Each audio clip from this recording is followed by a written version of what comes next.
பராசக்தி படம் எப்படி இருக்குன்னு சொல்றதுக்கு முன்னாடி படத்தோட கதை எல்லாருக்கும் தெரியும்.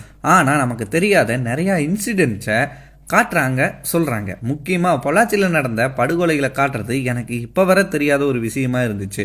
அப்புறம் அந்த போஸ்ட் ஆஃபீஸ் சீனு, அண்ணா கலைஞரை காட்டுறதும், அவங்க பேசுகிற ஒரு சில வசனங்களும் ரொம்பவும் நல்லா இருந்துச்சு. எஸ்கேவோட ஆக்டிங்கும் நல்லா இருந்துச்சு. அந்த இன்டர்வியூ சீனும் சூப்பராக இருந்துச்சு. அப்போ படம் நல்லா இருக்கான்னு கேட்டால் இல்லை, படத்தோட ஸ்க்ரீன் பிளே ரொம்பவும் பழைய ஸ்டைலில் இருந்துச்சு. வசனங்களும் அவ்வளவு பெருசாக இல்லை, ரொம்பவும் ப்ரிடிக்ட் பண்ணுற மாதிரி. எக்ஸாம்பிளுக்கு ஹீரோ ஒருத்தனை பார்த்து போயிட்டுவான்னு சொல்கிறாரு. அப்போவே நமக்கு தெரியுது இவனுக்கு ஏதோ ஆக போகுதுன்னு. அப்புறம் வண்டிகளை தடுக்க செக் பாயிண்டில் போலீஸ் நிற்கிறாங்க. அந்த டைமில் லாரியிலிருந்து ஒருத்தன் குதிச்சு ஓடுறான். இந்த செக் பாயிண்டில் இருக்க எல்லா போலீஸும் அந்த ஒருத்தனை பிடிக்க ஓடுறாங்க, அந்த லாரியை விட்டுட்டு. இப்படி தான் படம் ஃபுல்லாக இருக்குது. என்னடா தமிழை பற்றி பேசுகிறாங்க, இவ்வளவு குறை சொல்கிறேன்னு நினைக்காதீங்க. இதே கதையை வெற்றிமாறன் எடுத்திருந்தா வசனங்கள் அவ்வளவு ஷார்ப்பாக இருந்திருக்கும். அதுதான் என்னோட வருத்தமே. ஏன் இந்த படத்தில் இருக்காங்க? வில்லன் படத்தில் எதுக்கு இருக்காரு?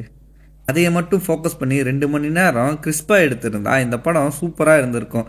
தேவையே இல்லாத லவ் சீன்ஸு, வில்லனுக்கான பில்டப் சீன்ஸு, வில்லன் சீன்ஸு வச்சு ஜவ்வா இழுத்துட்டாங்க.